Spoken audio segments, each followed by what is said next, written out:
Hello, guys. Alex Fedotov here. Today we have an incredible guest. We have Paul Singh from Bump Health. So Bump Health is a company that it's a portfolio company, and they have different offers for women in it's after pregnancy or like during pregnancy. We like to say that it's our goal is to have everything you need in that broad 20 years between when you decide to get pregnant and the day those children become adults.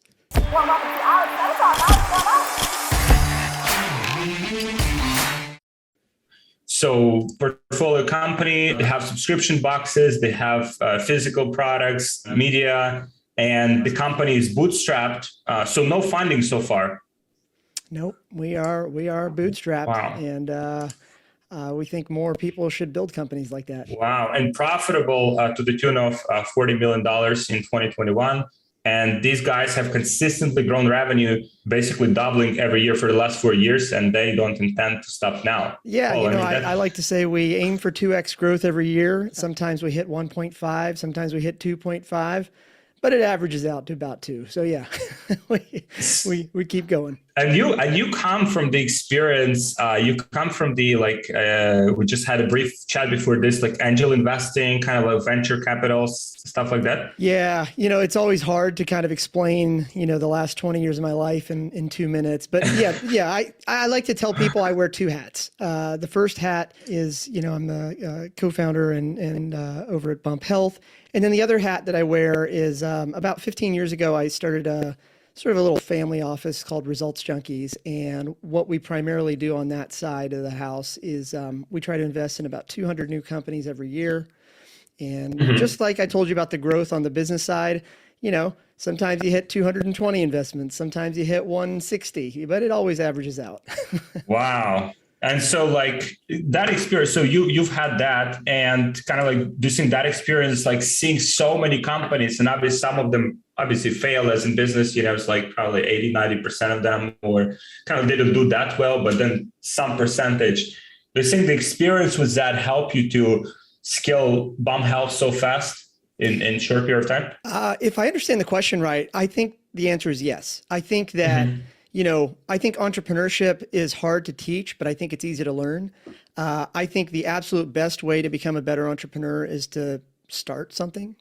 The second best way to become a better entrepreneur is to see a lot of other companies, and you'll inevitably learn what seems to be working across a wider variety of them. Cool. So you guys doing a lot of Facebook ads. I checked some of your Facebook ads. So what's working for you on the Facebook ad sites right now? Oh man, I'd have to defer to one of my other co-founders. Actually, primarily runs all that.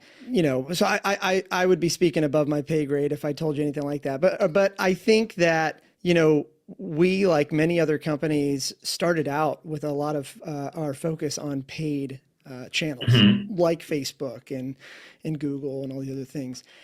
And it's not to say that we, have stopped. In fact, our spend every month has generally gone up, over the last 4 years, and that's kind of how it is. But I think that, I'm not going to try to pretend like we knew that CAC was always going to get more expensive. I don't think I'm not going to pretend like I knew about iOS 14 5 years ago, right? But what we did know is that high level CAC would always rise. If you overly depended on paid as your primary channel, we knew years ago that it would rise, and we had to actively build up our non-paid channels. But we also had to think about diversification much more differently than most companies thought about it, which is why, it's easy from the outside to look at Bump Health today as a collection of, businesses that serve mom. But the reality is that when we found initial traction via paid marketing, just like a lot of other people that listen to your podcast, I bet. But from the earliest days, it was baked into our DNA that we would not only aggressively grow our non-paid channels, but we would also think about diversification to bring things down. So, I'll just say one other thing and then I'll stop talking.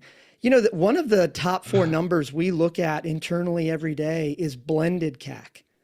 So from the beginning, like all the way from the beginning, so we operate the company off of a book called EOS, Entrepreneur's Operating System. Oh yeah, we just signed up our company with them. It's incredible system. Yeah, no, it's great, absolutely. And so in our daily stand-ups with my leadership team, we all report one number, and one of the guys, my co-founder Lee, the primary number that he reports is blended CAC, and so. That's not rocket science, but it's your paid CAC, essentially your paid CAC divided by your all your other unpaid channels or whatever. And so the point is that, from the very beginning, we were always looking at blended CAC, and then, fighting against it, trying to keep it where we wanted it to be. Yeah, let's take it wherever you want to go. My superpower is to ramble, so let me stop there. Cool. One of the things, and I was looking at this Twitter thread, I even have it pulled up now. So aim to build or buy a collection of businesses that collect $6 out of every $10 spent on a household over a 20-year period. Is that your goal? That's the goal. When I'm nerding out on stuff, I like to read up on the histories of other large conglomerates or, a collection of businesses like Amazon, like Microsoft, like Oracle, I think that, our fundamentally, I think it's important to understand, let me step back. Selfishly, my goal here today is to try to convince other smart people that listen to your podcast to think differently. Right? I don't actually care if you buy anything from my company. That's not the goal here. But I think that if your listeners can walk away with one idea, it is that every time I say Bump Health, they should replace that name in their head with their own company and apply these ideas to themselves. So for us, when I think about Bump Health, I actually look back, for example, to the history of Microsoft. Bump Health, at the beginning, we started just like everybody else listening to your podcast. We were a product-centric company. For us in particular, it started with one subscription box offering that we had. But then we recognized as soon as we figured out the customer acquisition model and the margins and all that stuff for that customer, we then started really thinking about diversifying, and thinking about not only how to extend their LTV, but how do you extend their LTV by getting even wider inside their wallet? So I'm probably not doing a great job of articulating that, but we think of ourselves as a mom acquisition company. We are now distribution centric, not product centric. Maybe that's the key idea I want your listeners to listen to, is that everybody listening to your podcast probably started as if I'm kind of maybe I'm understanding correctly, maybe not. There was a Chewy, right? Chewy.com, one of the biggest acquisitions ever, e-commerce acquisition. So, I mean, they pretty much are competing with Amazon, just decided to take a pet niche, totally dominated. Is that what you want to do, is that mom niche, kind of serve that niche from so many different angles and beat Amazon, for instance, just an example? Well, let me correct you real quick, and then I'll answer the question. Moms aren't a niche. It's 51% of the planet. Wow. Yeah, you're right. Yeah. So, and by the way, I'm not trying to be, funny or anything like that, but look, people listen to your podcast because they want to make money, right? I mean, that's the bottom line. So the reason I say that moms are not a niche is because not only do they represent 51% of the planet, but actually they also are the de facto CEOs and CFOs of the household. You're right? So right. So right. My wife makes all of the 90% of decisions. Correct. And I think that, whether they're single, they're married, they're dating, it doesn't really matter. Ultimately, when you think about moms, we think about them as, not only a large TAM, addressable market, but also the entry point into the household. So if you, for example, start with them at the point that they conceive, that's a very emotional moment, right? And then you grow with them. The LTV skyrockets. I mean, maybe that's the thing to think about. If you're a numbers guy or gal listening to this show, think about your own customer. You're probably thinking about cost of acquisition. You're probably thinking about LTV. You're thinking about churn. You're thinking about all these things. Those are important things. But what I'm trying to convey is that you should think about fighting those things a little differently. So for example, if you want to increase LTV as a subscription company, to be very simple about it, you have only, most people think, oh, how do I think about add-ons? How do I think about extending their subscription longer? How do I, that, but let's go wider. Let's go wider. So for example, in our case, let me just use that example. I don't know if, you've got kids or anything like that, but yeah, I got a kid. Yep. Okay. So here's the thing. Let's say you sign up for one of our subscriptions, right? Everything mom and baby need. Our subscriptions actually go all the way out to the baby's 3rd birthday. So we can, our LTV is 45 months, right? And that's cool. Like you can take the number 45 and multiply it by the dollars you see on our website, and you can kind of think about the LTV, right? But here's the thing. You, it looks like, live in the US, just like I do. Yeah. And at least for our US moms, the thing about it is that as long as they have healthcare, those healthcare plans include thousands of dollars of free stuff that mom is entitled to. Really? Thousands of dollars. And now if I can extract those products for you for free to you, but I get paid for them. Does that make sense? Yeah. Wow. I didn't know. Yeah, I mean, like I'm oversimplifying a little bit here, but that's what I mean about diversifying a little bit, right? So now I've got this demographic of moms that are going through that, the pregnancy and beyond. Yeah. But then then I'm looking alongside that and I'm thinking, what else are they going to spend money on? Or what else can I help them do for free or easy or whatever and get paid for it? So in my mind, I'm a really visual person, right? So the way I think about it is if you and I were sitting there with a whiteboard, what I would do is on the X-axis, I would draw the number 0. And then on all the way on the other end of the whiteboard, I would write the number 45 because that's 45 months of our subscription, right? That's our bump boxes and Bitsy boxes consumer business. But then what I do is I layer more rows on top of that. So for example, with healthcare, what I just told you about medical, right? Yeah. What I just told you about, the industry term is called durable medical equipment. Generally speaking, there are thousands of dollars of free stuff available to you for that pregnancy 1 year, up to 1 year after the birth, right? And starting a few months before the birth. So now, if I'm acquiring my mom at month 0, technically I acquire at month 1 of the pregnancy because she doesn't know she's pregnant at month 0, right? Yeah. So it's actually, the whiteboard is going to have the number 1 on the left side and then the number 45 on the right side. So now I've got a subscription going for 45 months, something like that, right? But now imagine I now draw a second bar above that. And look, the pivot point is when the baby's born, right? So now roughly 3 months before that baby's born and up to 1 year after that baby's born, I can extract revenue from her insurance provider without charging her any money. But then I can layer on, what if I layer on telehealth? Well, telehealth can go much longer. Now I've got a 3rd row. So for example, telehealth, like, pre-COVID, you had to go to the doctor. But I don't know about you, but after COVID started, all of a sudden my doctor was available for, FaceTime. So, but how does that work? How do they get paid? How do they bill, right? So what if now we layer on healthcare, then we layer on pharmacy, then you see where I'm going with this. So I really want your audience to start thinking differently about diversification. I want your audience to think about becoming distribution centric. So let me just kind of talk about that idea and then I'll be quiet. Here's the thing.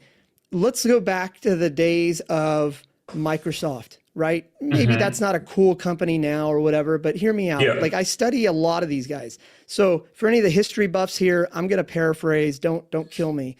But here's the thing. Prior to the 1980s, Microsoft was just like all of the companies that, the you and I see all the time. They're product centric. They used to make an operating system called DOS and they would put it on as many computers as they could, right? But if you look back at their history, somewhere in the early 80s, it's almost like that team at Microsoft looked up and they were like, wait. We have millions of desktops around the world using our software. What else are these people doing on top of our software? Oh, they're using it to make spreadsheets. Wait a second, they're also using it to type letters to each other, And so what did they do? Then they realized they were distribution centric and they said, man, we own computer users. They use our operating system. Let's build and buy everything else that they use on top of it. And now, decades later, you see Microsoft Office, for example. Hey guys, people have been asking me how we scale to multiple 6 figures or even 7 figures per month without getting shut down on Facebook. And we have a very sophisticated solution for this that I want to share with you, but it's just like too valuable to give away for free. So if you guys want this solution, just book a call with one of my team members and we'll show you exactly what it is and how it works, and we'll see if that's a good fit for you and for your business. So just book a call with my team member. We'll share it with you so you can scale your business to multiple 6 figures or even 7 figures per month without getting shut down on Facebook, without having inconsistency, and with high profitability. So just book a call with my team and we'll see you there. They didn't, they're building or buying all those pieces of software. So that's the thing. They became a distribution centric company. So we're a mom acquisition company. That's what we are. People think we're an e-commerce company. People think they'll call us whatever they want, right? We are a mom acquisition company, and we are just stacking the business units alongside it. Because now anything I build or buy, I can shove right in front of that pipeline of moms that I acquire. So that's the message I want your audience to listen to, is if you want to scale e-commerce, you got to start thinking of yourselves as a customer acquisition company, and you build or buy whatever's necessary to go wider in the wallet. Man, this is incredible. So mom acquisition. So think of your company not as e-commerce company, but a customer acquisition company. That's the key. So do you like, okay, so let's take your example, right? So you started with subscription boxes, right? So that was the first business, the subscription boxes? Correct. Yes. Yeah. Bump Boxes was our first one. So at what point do you decide, okay, so there is a need for, like, let's say, I don't know, telemedicine, or like what other product is, like, how do you decide? Do you decide to acquire the company, or like find a company in the market that kind of like already has that offer, service, product, service, buy them, or do you build it from scratch? Like, kind of like, how do you make those type of decisions? Yeah.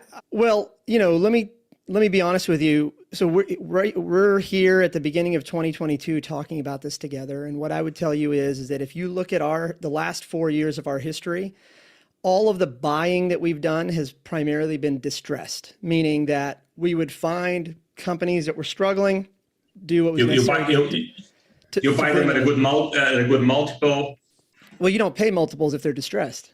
You know what I'm saying? But now as we go forward, we need to start thinking about, when is it appropriate to build versus buy. So I just want to be really, honest with people that, like, if you look at our history about our company, like all of our acquisitions for the last 4 years have been distressed, meaning that they are companies that are failing or running out of cash. And when you find those targets, you're not paying multiples. You're usually just buying out the assets. Look, I alluded to this actually in that Twitter manifesto that I sent you, and hopefully you'll include it in the show notes or whatever for other people to see it. But almost all the way at the bottom of that Twitter thread with my company manifesto, I allude to this idea where I said that we will, when necessary, bleed out other companies, financially, legally, or otherwise. We are very aggressive about growth, but very aggressive about protecting moms. Our actual mission is to protect moms and the families they love. So what we do, now that I've said all that, let me also just kind of talk about how we think about expanding into other businesses, regardless of whether we build or buy them, because I think this is relevant to your audience. So I like to tell our people, so we've got about 100 people on our team now. I like to tell our people that we are in the business of entrepreneurship, not innovation. And what I mean by that is we're not trying to build something new and innovative. Like, we're not trying to go to Mars. Leave that to smart people. You got to innovate to go to Mars. What we do is we look for incumbents, right? So generally speaking, what I do is I look for other companies selling to our same demographic. And I look for them. I look for those of them that are over 10 years old, hopefully over 100 million in revenue, usually not venture funded. And once I find those businesses, what I ask myself is just 3 questions. Number one, what would that business look like if it had a deep understanding of today's technology? Number two, what would that business look like if it started today with today's deep understanding of digitally native mothers? And number three, what would it look like if that business started today without any of its legacy baggage, debt, buildings, thousands of employees or whatever, and then we rebuild it? So for example, our Bump Medical business unit, we started that business unit 10 months ago. On a personal note, one of the reasons that I got interested in that personally was, when we had our third kid, it's all of a sudden I looked up, and I was like, wait, why was that so hard? My wife was getting hit up with like free breast pumps and stuff, but I was like, well, wait a second. I pay Aetna a ton of money. What else am I allowed to have? And it was like, why is this so hard? Wait a second. Who are these companies that just sent her a free breast pump? How does their business work? And so we started it with one person inside the business, and we figured it out. Today, that business is 10 months old, I believe. Maybe we're 11 months old. It's got 4 people on it now. And it is the fastest growing DME that industry's ever seen because we are a mom acquisition company. And it's doing millions of dollars of annual revenue already. It may be bigger than our Bump consumer business unit within a year or two. So what did business does specifically? Does it like help people to kind of like figure out all the insurance stuff and take advantage of that, or? Think about it this way. So I'm going to just use your family as an example, and anybody listening to this can kind of imagine it for themselves.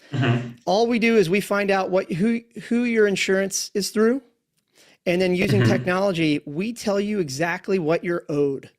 So like, if you tell me you're on Aetna, Blue, POS, 77, Gold, whatever. Wait, United, is that qualifies or no? United? Yeah, I think that's UHC, I think is what you got there maybe. But yeah, like ultimately what we do is we map out exactly what you have available. And then within the rules, there's a lot of rules. We will ask you the right questions and then electronically extract all that value. Like from your perspective, for you as a customer, you're sitting there thinking like, wait a second, why are all these free things just showing up at my house? You're like, what in the world is happening? It's free to you, right? But on the back end, the insurance companies hate us because we're extracting all the value, right? Do you expect to get sued at some point? Oh, no. This is all legal. This is all legal. Oh, no. We have armies of lawyers that make sure that we're not in the business of innovation or, we're not operating in any gray areas. We are thinking about things as like, back to this earlier thing I said, we are a mom acquisition company. We are heavily tech enabled. So we think a lot about how would those incumbents start if they knew about tech the way we do today. Like for example, let's just use, like I tell people I'm not trying to build a portfolio company. I think you called us a portfolio. It's like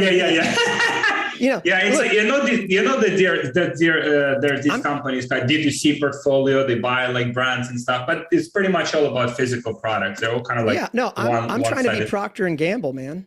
I'm trying to be Procter and Gamble. Like when you go to Target or CVS or Walmart right now, and you go down to the aisle with deodorant, they all look like you got like 70 different brands there. But the truth is they're mostly owned by one of 3 major conglomerates. It's either Procter and Gamble, SC Johnson. I mean, you're nodding, so you get it, right?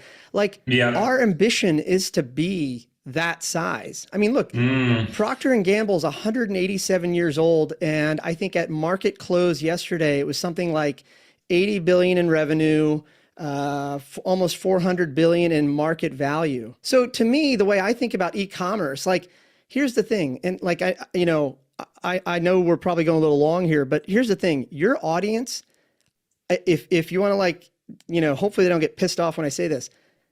Look, e-commerce, we got to, all of us in this e-commerce thing, we got to think bigger, way bigger.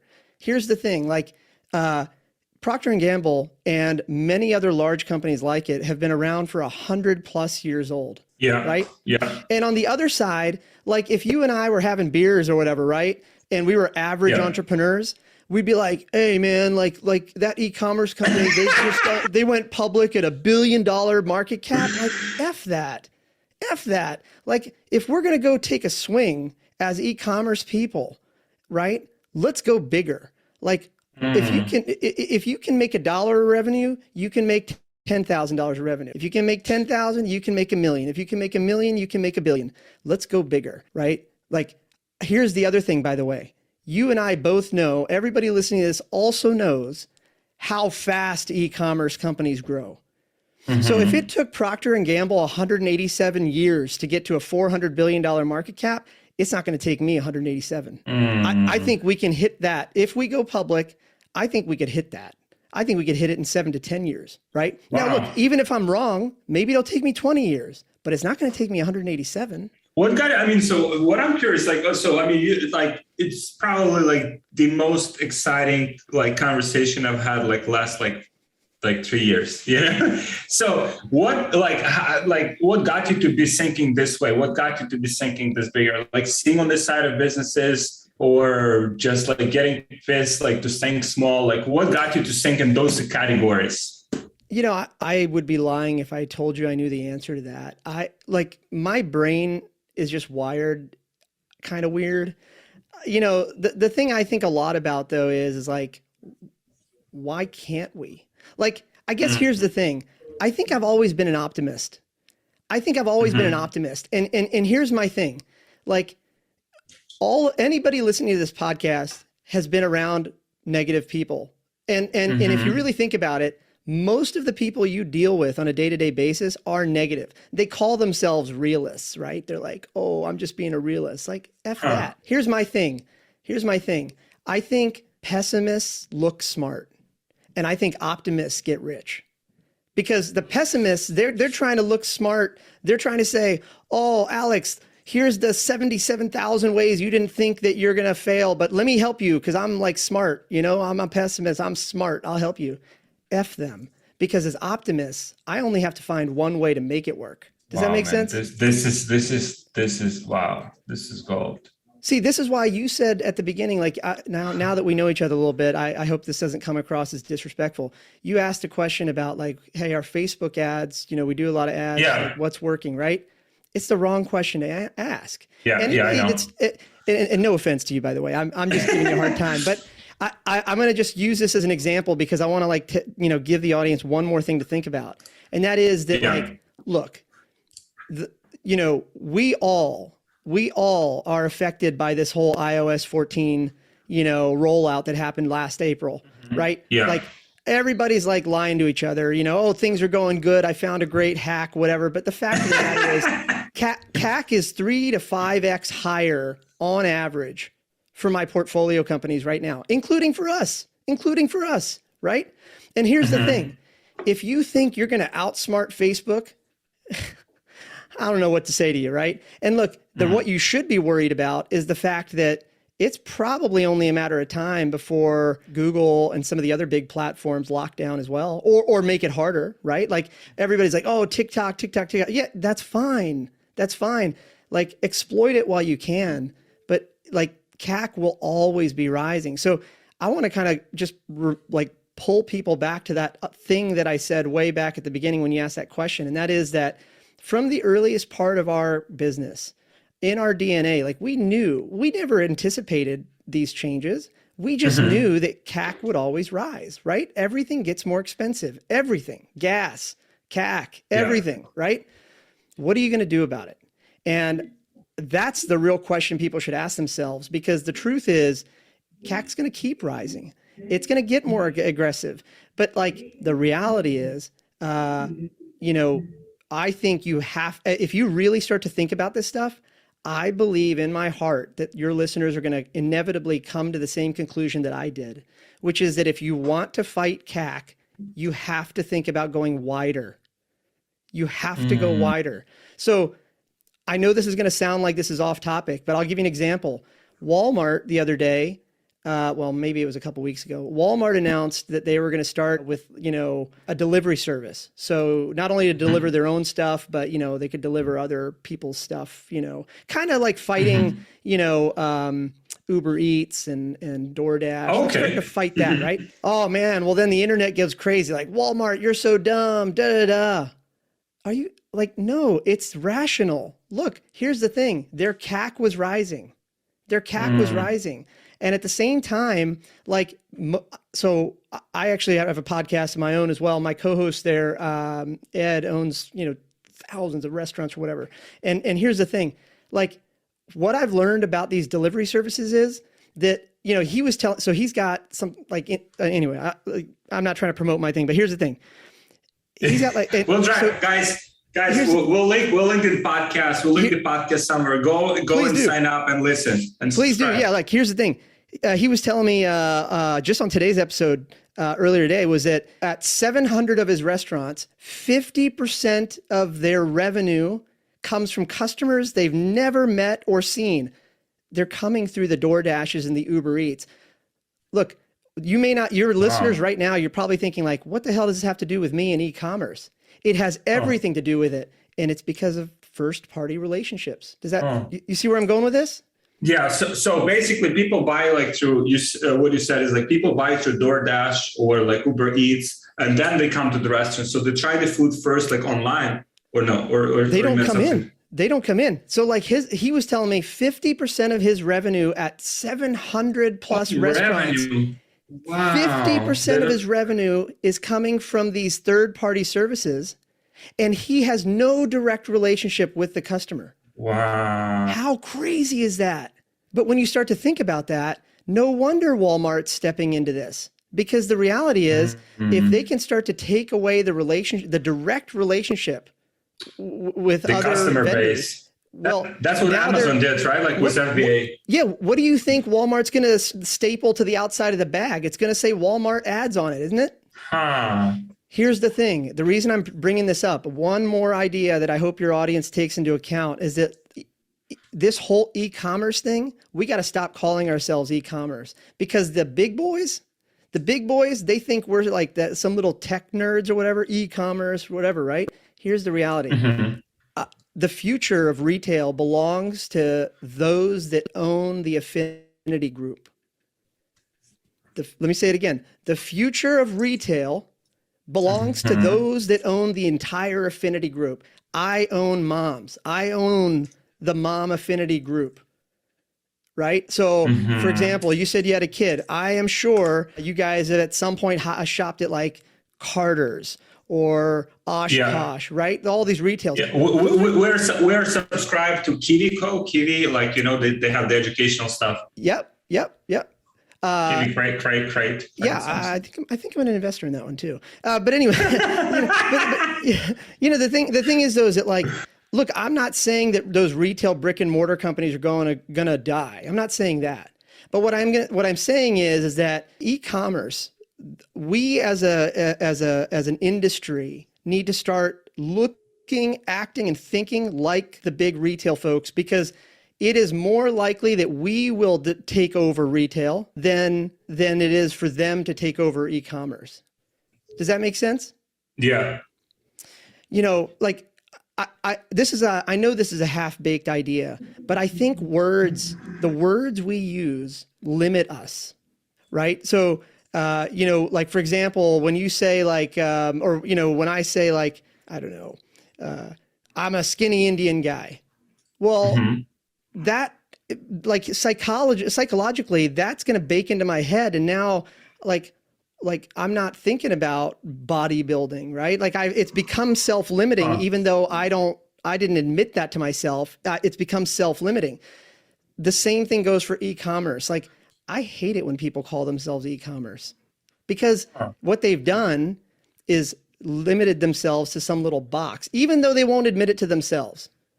Right. So you asked me this question of like, when did I start thinking this big or whatever? I don't know the answer. But what I've learned from the earliest days is I think that words define what we will do and say.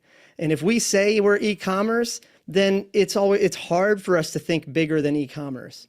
Like, The biggest exits right now in e-commerce are like $10 billion. But Maybe like but what was it? Like was it 10? Like which was that? oh, I don't know. I'm just saying, like, Yeah, yeah, yeah. whether you're looking at Dollar Shave Club or Thrasio or whoever you want to look at, right? The biggest, exits are in the low billions, but the incumbents are worth hundreds of billions. Why aren't we fighting them? Let's go build that big. And so let's stop calling ourselves e-commerce, right? We're the future of retail. We're the future of everything. Wow, man, this is like the reason I ask those type of questions because like, most people we have, are people who are like tactical. They're kind of like on a tactical level. They're doing stuff, but yeah, this has been like so insightful. Yeah, well, I definitely don't want to take away from those, and I hope I didn't offend anybody. That's not my goal, right? I like to tell people that my real job, aside from all these other things, my real job is to make smart people think differently. And that's what I'm trying to do here. I'm not trying to make anybody feel weird or anything like that. But look, those tactics are important. Like anybody that's listening to this, get good at the skill that you're doing. Whatever your skill is, you got to get good at it. Whether it's Facebook marketing, whether it's social media. I'm not saying you shouldn't be good at it. But what I'm saying is apply context to it. Apply context. And that's the real thing here, is that the context is much larger. So anyway, I am bullish. I am so optimistic for people listening to this thing. Look, I'm optimistic about e-commerce. I'm optimistic about your customers. I'm optimistic about all this stuff. But what I know is that the amount of effort you're putting in to make a buck, believe it or not, is the same amount of effort you need to put in to make 1 billion of those. The key is to have the context. And anyway, hopefully, like if even one person listening to your podcast starts to think differently, this is worth it. I'll take some time and I'll just like have all these ideas. I guess I need time to process them because it'll take time, man. These ideas, I've been nerding out and thinking about this stuff for 20 years, right? It takes time, but it won't take you 20 years. You're smarter than me. It might take you a week. It might take you 2 weeks. It might take you 2 months, but you won't take 20 years. So yeah, take your time. Anybody listening to this, by the way, just noodle on it. Like listen to the episode once and then set a reminder, listen to this episode again in a month. And your brain's going to like connect all the dots while you're sleeping anyway. But like grow your companies more aggressively, right? Start thinking, why not me? Why not bigger? Those are, I know it sounds like I'm just trying to pep talk everybody, but that's not, I'm just trying to like convince everybody to think bigger. By the way, one last thing on this, one big idea on this, right? Like when, all these like small thinking e-commerce people, like, here's the thing, who's going to buy these media companies? Because like, I guess, let me just be really blunt. I think it's more likely that e-commerce companies are going to buy old school media companies. I think that's more likely than the opposite. Meaning like, I was talking to a CEO of a pretty large publicly traded media company a couple weeks ago. And, I wasn't trying to be adversarial or whatever, but like, shoot, they approached us originally about an exit, and I like to tell people we're never for sale, but I just took the call anyway. And, it was polite, but you could tell they were trying to like be the big guys and, talk. And then what they said, was, look, we should work together or we'll build you. And I'm like, are you kidding me? Come on. I was like, you're a publicly traded company. I've read your reports before I got on this call. I mean, you guys know, right? With publicly traded companies, almost everything's public, right? So I'm like, yeah. Are you kidding me? Your revenue is all advertising and it's declined 40% last year. If that keeps going, you guys are out of jobs next year and your company's dead in 5. So like, give me a break. The reality is it's more likely that I'll buy you than you'll pivot into me. Right. So let's not talk that way. Right. And I'm not trying to like be some smart ass here. I'm just trying to get your audience to think like this. Right. Because like when you think about like, here's the example I gave them.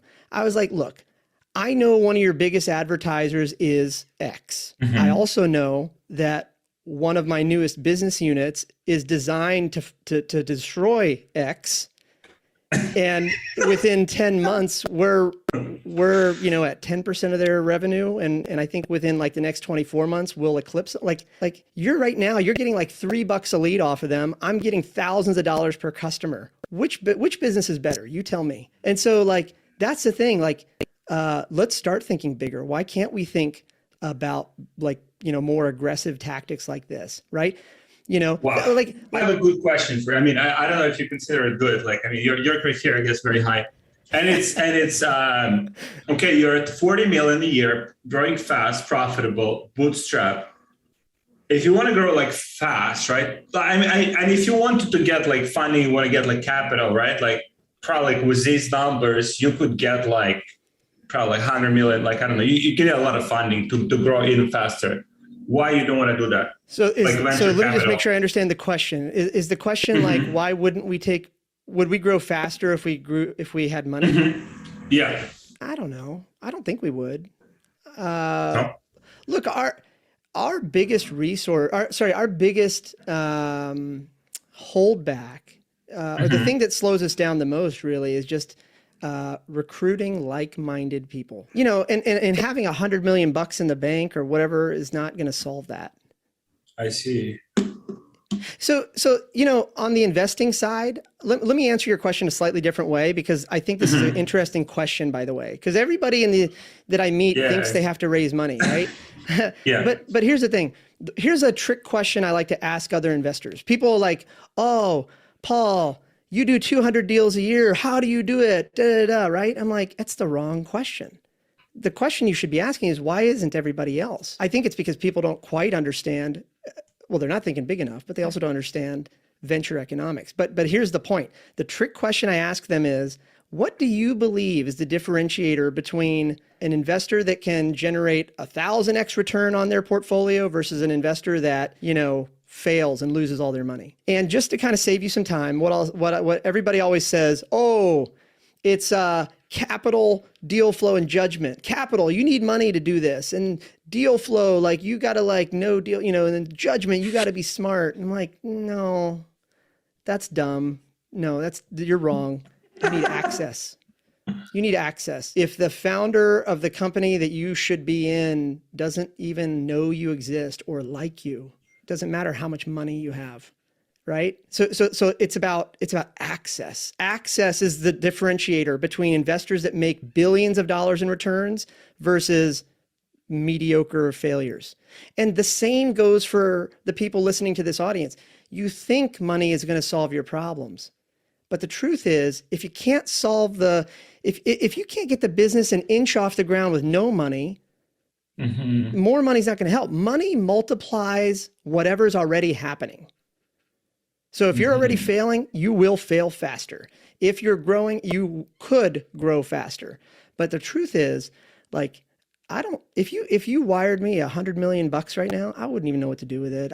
What would we do with it? I have no idea, because it wouldn't help me find another business faster. It wouldn't help me. I got to find more people that think like I do, and then set them free inside the company and say, let's go. I got to go do 2x. Because here's the thing. I said at the beginning, I keep telling my company I want 2x growth every year. How do we get there? Well, in the earliest days, we could get there by split testing. Yeah. We could get there by improving our Facebook ads, right? And, that can help you go from 1,000 a day to 10,000 a day, whatever, right? But now I got to go from 40 mil in 2021 to roughly 80 mil in 2022. How in the world do I do that? Well, yeah, we got to do some split testing, but we got to start taking bigger swings, more business units, faster growth within the existing business units, right? Like 2022 for us is, so like the stakes are getting bigger, right? How do you go from 40 to 80? And then next year, how are we going to go from 80 to 160? Right? I got some ideas. I always got ideas, right? Like, hey, if Starbucks can make billions of dollars off of preloaded coffee cards, the reality is, why don't we start Bump Finance? Why don't we do the same thing? Right? Yeah, they keep a lot of money floating in there, right? Like the people just load the cards, right? And they have Correct. Yeah, I mean, obviously your audience is smarter. They can go read the public earnings reports and see how they do it. But generally, yeah, they load the money onto the cards, and then it's a treasury, right? And they're able to leverage that. They are their own bank now. I mean, what is a bank but a place where we put all of our money in, and then they use some percentage of that money to lend out to other, right? Like, this is the same. We are all like, anyway, every business is a DTC company now. Every business, every brick and mortar business is a DTC company. But the people listening to podcasts like this, we're the future. We just have to start thinking bigger than e-commerce. Make sure you follow me on Instagram. It's Alex Fedotov, 3F at the end, because I share behind the scenes strategies and things we do in our 8-figure business and also in my personal life. So make sure you follow me, and I'll see you there. Right? Wow. Like, we just are in the middle of setting up a new business called Bump Life. That's going to be our 4th business unit, right? And why are we going to start that? Like, I'm going to just give you an example here because maybe your audience will use this for their own business.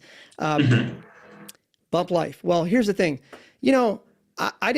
I grew up as an immigrant. We weren't poor. We weren't rich. My dad had a small construction company. And I tell you that because I didn't come from any money. I have no formal financial training or anything like that. But, I look around, I drive around, drive the kids to daycare or whatever. And a couple months ago, I'm like driving by these little strip malls and I'm like, what are these like little insurance places? Like you see the little State Farm insurance, like I see these little offices, right? And then what do I see outside the office? I see like 10, like $30,000 or $40,000 cars and then one $200,000 Benz. And I'm like, wait. hang on. What is that? Oh, interesting. The average American changes their car insurance once every 18 years. But whoever signs them up is getting the residuals on that for those 18 years. That adds up. That adds up in a big way. So like like 10 years ago, companies like Geico went online, nationwide insurance, like now we might buy our insurance online. Yeah. And they don't have to pay those commissions to those agents, right? But still, here's my thing. The tallest buildings in any city in America are usually insurance companies. That's it. We're going to set up Bump Life. We're going to build the Expedia for life, auto, and home insurance. Because for families like you, it's hard to figure out. Like, do you know? I mean, I'm going to put you on the spot because I want your audience to listen the same way. Do you know if you are paying too much? I have no idea. I have no idea either. Why is that? And I'm trying to and it's like you're trying to solve something. You're trying to get an answer from these people, and it's like 2 hours, and you get nothing done. Bingo. And so you're like, it's probably okay. My insurance is probably okay, right? But like, here's the thing. Whoever sold you that stuff is still making money on it. We had literally our broker, like literally, she misspelled my social security number. I come to the practice, and we cannot find your policy. I said, here's my card. Yeah. We cannot find your policy. I'm calling her, like she misspelled my social security number. Yeah. How cool is that? But she's still making money on you because like when you pay your insurance premiums, whatever your monthly or yearly fee is, she's taking a percentage of it, and now that may not seem like a lot, but then she might have 1,000 customers like you, right? And now all of a sudden those commissions add up. So I'm sitting here thinking like, well, wait a second. We're a tech company. Like we own we have the relationship with the moms already, right? We're a distribution centric company now. Let's put one person into this business and let's start figuring it out, And this is the same thing that any other business listening to this should be doing. Look at what your customers are already spending money on adjacent to yours. And I'm not saying it's easy, by the way, but it is simple, but not enough people think this way. They think about like LTV, like, oh, our LTV is this because we sell enough of these red widgets. Oh, let's make a white widget and then we'll get a little bit more. It's like, that's wrong. That's wrong. You got to think about diversifying adjacent. Anyway, hopefully I didn't scare your listeners away, by the way, man. We kind of, man, like I think the people who stayed until this point, I mean, these are like people who listen. These are the people who try to understand, and 1% of those, 10% of those will actually do it. I'll take these insights to our own business. I love it. I love it, man. Yeah. Well, you tell me. I know we're over time. Where do you want to go? Where do we go on the topics here? I think we'll probably wrap up. Let's do this. If your audience has questions, let's do it. My DMs are open on Twitter. They can email me, paul@resultsjunkies.com. But let's do more of these episodes, man. Like, I love it, man. Let's bring on people, right? I mean, I love this conversation, man. I'm happy to do it, man. Let's do it once a quarter. Let's do it once a month. I'm down. Let's do it. Where are you based? I live just outside of Washington, D.C. I'm in Virginia. And then our headquarters are actually in Peoria, Illinois. About half of our team is there. And then, about half are just distributed around the U.S. So one last question, right? And that's, I think, also will be valuable for good, smart people who stayed until this point. What has been like single best channel for you to attract those like good, smart people, get them on board in terms of hiring? Recruiting? Yeah. It's Twitter. Twitter. Yeah. That's why you have like 110, you have like 111,000 followers on Twitter. So that has been, like, as you said, it's been like the best channel. Like, people reach out to you, hey, I want to work for you, work with you, like, want to join your company? Yeah. I mean, yeah, because that's just the medium that I prefer. The thing I want people listening to this to think about, though, is that the medium doesn't matter. Whether it's Twitter, whether it's Instagram, whether it's LinkedIn, whether you like TikTok, pick whatever medium you like and just start building in public. I mean, I think I said this at the bottom, the way I sort of ended my Twitter manifesto. Hopefully you'll put that in the show notes, but at the bottom I said, like, look, we're building in public. And in the worst case, we will inspire other people to think differently about their businesses. And in the best case, we'll also attract the like-minded people that want to come build with us. And that's good. So pick your medium. It doesn't matter whether you're good at podcasts. Like, don't try to like create 77 different profiles. I think that's the worst thing anybody doing this can do. But pick what you're good at, and then just commit. And here's the plan: just 3 new posts a day. 1 new post a day if you can, and reply to 10 other things in the same industry every day. That's it. Every day. That's all you got to do. And whether you're doing it on TikTok or you're doing it on YouTube, doesn't matter. It's the consistency. So pick one medium. Like you mentioned, 112,000 followers. That didn't happen overnight. It just happened through consistency, So yeah, but recruiting is like my biggest challenge. I would bet you it's everybody listening to this. It's their biggest challenge too, whether they know it or not.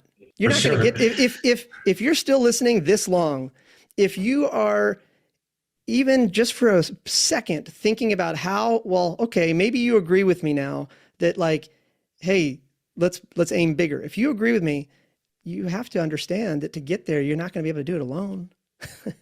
You can start a business alone. Anybody can start a business, but very few can actually grow it. And to grow it, what you really need to do is start to recruit, And there is a difference between recruiting and hiring. Hiring is like, that's people that come to you through the front door, More often than not, they're the B players. The A players need to be recruited. They're happy where they are. They're probably doing just fine, but you got to build in public. That's how they're going to find you. That's how you're going to find them, That's so true. Wow. We've had like probably 7 people join because they've seen like my videos or somewhere like, We are all, personally and professionally, we are all DTC companies now. All of us. If you want your career to get better, you want your wallet to get better, your bank account to get better, your business to get better, we are all DTC. We're not e-commerce, retail, B2B, SaaS. We're not any of that. We are all D2C. And you got to start acting accordingly. So that's the context, right? That's the context that we live in pretty much. In 2022, this is the way the world's going, right?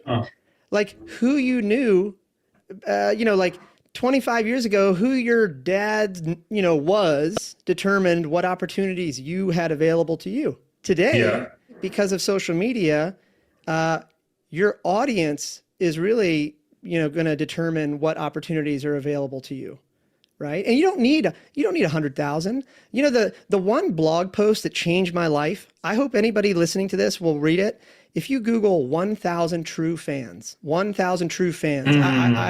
just Google that blog post years ago changed everything for me, because it was like, hey, look, you don't need to have 1 million followers. You need to have 1,000 people that would buy anything that you create.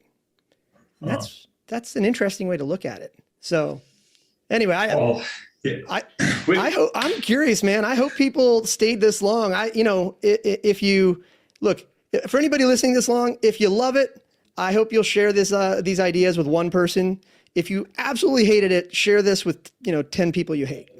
Either way is good. Either way, it's like any publicity is good publicity. Yeah. Well, I'll ramble your ear off if you let me, but I'm really optimistic. I'm really hopeful for the people listening that they will take even just one little idea here and apply it to their own business. Mm-hmm. I think it's worked for me and the companies I've been, working with for years now, and I'm pretty confident it'll work for them, for you too. So. Yeah, many like it's a total like paradigm shift. We'll have also like notes from this whole call. And basically we'll share it with you, with your audience as well. So in case you want to in a text format. Yep. Paul, thank you so much. I mean, we definitely should do it again. I loved it. I love this conversation. Hey, count me in. I'm ready. I'm ready to record the next one with you whenever you're ready. Thank you, Paul. Thank you everyone who listened until this point. So I guess, if you listen till this point, you're a smart person. That's what I say. I mean, if people, I don't have a lot of followers. I don't have I have 30,000 on YouTube, 15 or so thousand on Instagram, but it must be smart. I mean, cause well, look, here's the bottom line though. The follower counts don't matter. It's a vanity metric. It's a vanity metric. You mentioned 100,000 followers. I don't think about it that way. The real question is how many actually engage with you. Yeah. That's the big question, right? Because otherwise it's just fickle. So yeah, I mean, don't worry about how many you have. Worry about the engagement, Anyway, I feel like I'm becoming Tony Robbins here or whatever. I don't mean to do that. So. All right, Paul, let's wrap it up. Thank you. Hey, thanks for having me, man. This was fun. It was amazing. Thank you so much.